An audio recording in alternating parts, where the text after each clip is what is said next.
If I ask you that where does the government earn the money that it spends on its various welfare schemes, defense, research and development, then the obvious answer can be taxes. Yes. So let us talk about taxes. And more importantly, income tax. Should it be there? Or why is it there? And why and what are the things that the abolishment of income taxes can help in the Indian economy? Let us talk about them. So, if we talk about the earnings of the government, then the government can earn by various means. The major one is taxes. Another things are loans, and also the government companies, PSUs are also there. And by various different means, the government earns its money. But the major thing still is taxes. Talking about taxes, then the taxes can further be bifurcated into two types: taxes and indirect taxes. In the column of direct taxes comes some taxes like income tax, corporation tax, property tax. In in the column of indirect taxes, there are some known taxes which we all must be aware of, like GST, like customs duty and excise duty. So these are the streams of government earning. So let us talk about today income tax. Income tax constitutes of 28% of the whole government earnings. So that is a lot of money. But but the catch is that this 28% of the government earning is solely contributed by only almost to 1% of the population. So that is quite harsh on that population. So why only 1% of the people are giving income taxes? There are some reasons for it. Like number one, majority of the population in India is under is not capable enough to give the government the taxes. So that is why government does not deploy impose the taxes on the poor people or the lower middle income people. So and also and also still majority of the people are employed in the businesses which are unorganized, like agriculture, labor work, and fruit vendors, so etc. All these kinds of businesses are unorganized, and the accountability of such unorganized businesses cannot be accomplished. So income tax are not imposed on these unorganized sectors also. And another reason why 1% why only 1% population is um, contributing towards the income taxes is that there are a lot of loopholes in income taxes. So a majority of people who are eligible to give income taxes use this loopholes and get out of their get out of the bracket of income tax. So let us talk about that why income tax should be abolished in India. Number one, as I mentioned before, that it is very harsh on only 1 to 2% of the Indian population. The population which which is working class professionals are crushed under income taxes. They have to give income taxes up to 30%, which is huge, which is very hard, and this is the population which drives the economy to a greater level. So the population which is driving the economy is paying uh, paying the largest amount of their hard-earned money for the government. So this is quite harsh also for them. And also there is a soft aspect of this also, because if the government takes this much amount of chunk of money from the working professionals, then they will be no more motivated to do their work efficiently. So to increase motivation among the people and to give the people who drive the economy a certain advantage, a certain benefit of it, the government should abolish income tax. Another thing that plays a factor is that if the working professionals, the middle class, the upper middle class, will be able to accumulate more money, then they will invest this money into various sectors, like the stock market, like the mutual funds, they can even and they can even park the money in the banks, and the banks can further provide loans to the businesses. So the economy will be on a good track if people invest. and they will be able to invest if they have that extra chunk of money which they are currently giving to the government right now. So this is also a factor. Another factor why income tax should be abolished is that there will be no black money, because currently, as the surveys indicate, there is almost $500 billion of black money in the country, which is huge. If the government abolishes income tax, then this money will be circulated in the Indian market, and this will be of great help to the market, because the more will be the market will be liquefied, and the businesses will grow exponentially. So this is also a factor why the government should abolish income tax.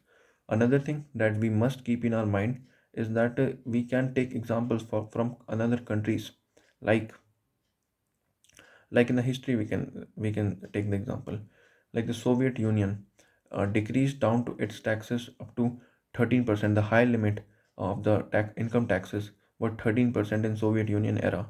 um, so and that is why it was able to accumulate such great growth in the second half of the 20th century. Also, US also took the example of Soviet Union, and it decreased down to its taxes to almost half, to 16% in the John F. Kennedy's time.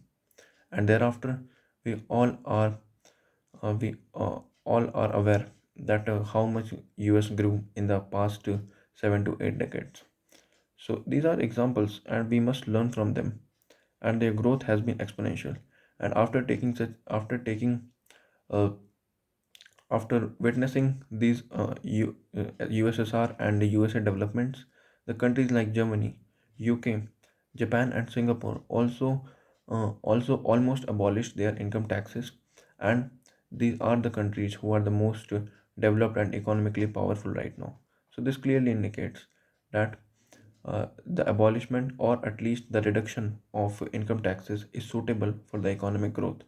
But there are certain drawbacks also, because it is an economic policy, and like another economic policy, there are some pros and cons. So the con side of this coin is, number one, that the major one, that the government will not be able to accumulate the money, because 28% of the government source of money will be lost, and the government will not be able to invest in other places, and also the government will not be able to spend the money in welfare schemes efficiently.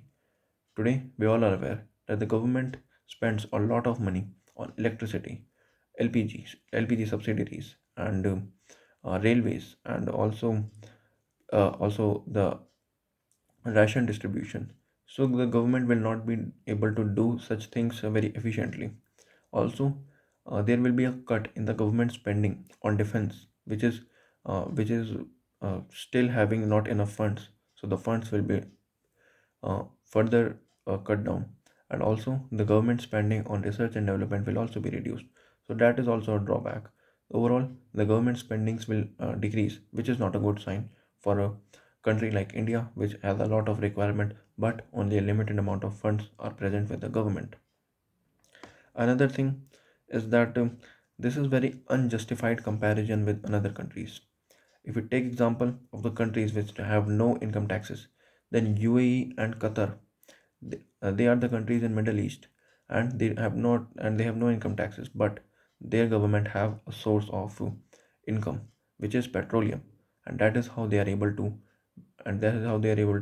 run their country by selling petroleum. The governments control the petroleum, and the government do business and control the country, run the country. If we talk about examples like Singapore, then the countries like Singapore and developed country like Japan, they are also having very minimal income taxes. But uh, at the same time, these countries are not having any welfare schemes for their people, because the people are self-sufficient. Plus, because the people are self-sufficient, they are having a very good economic status. The people does not require the support of the government to carry on their livelihoods. So that is why there are no welfare schemes by this country. So the requirement of funds by the government is quite less, and that is why they are able to continue with the no income tax scheme. If we talk about the countries like Bahamas. So Bahamas is not having any income tax, and that is why we are able to see that there are many countries, there are many companies which are based in Bahamas because there are no income tax. So where does Bahama earns its revenue? So the very obvious answer to is it's tourism. Bahama is a country known for its tourism, and that is how the government earns the money, and and it is able to run the country.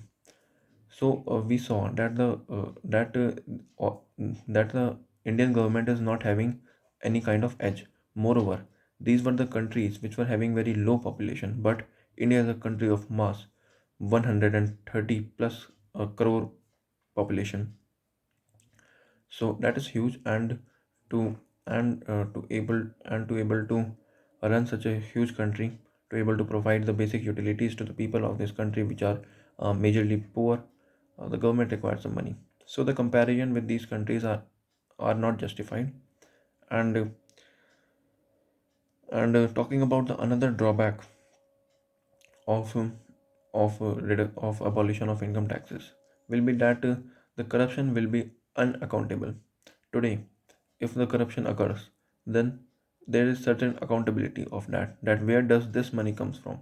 But if the income tax abolition is get abolished, then there will be no accountability for the corruption money. So that is also a challenge. And talking about the other thing will be is that the gap will be increased. The gap between the poor and the rich will increase further. Currently, India is almost the worst country in terms of economic equality. But if we abolish income taxes, then this gap will further increase, and that is not good for the society, for the socio-economic status of people of India. The richer will become more richer. The top 1 or 2% who are currently giving the income taxes, which the government is using for the welfare of other 98% of people. But if there will be no income tax, then this thing will not be able to possible, and the inequality will increase in the economic terms. So, what is the way ahead? Where is the light? So, I think uh, as far as abolition of income taxes are concerned, then then the majority of the experts believe then that there is a big no, that there must be some income taxes in the Indian economic system. But there can be some measures taken by the government to make the system more efficient. The taxes should be reduced. The taxes can be reduced so that there becomes a balance in both the pros and cons of the economic society of India. And so this will be of a great help. And so that was all about income tax in India. Should it be abolished or not? And thank you very much.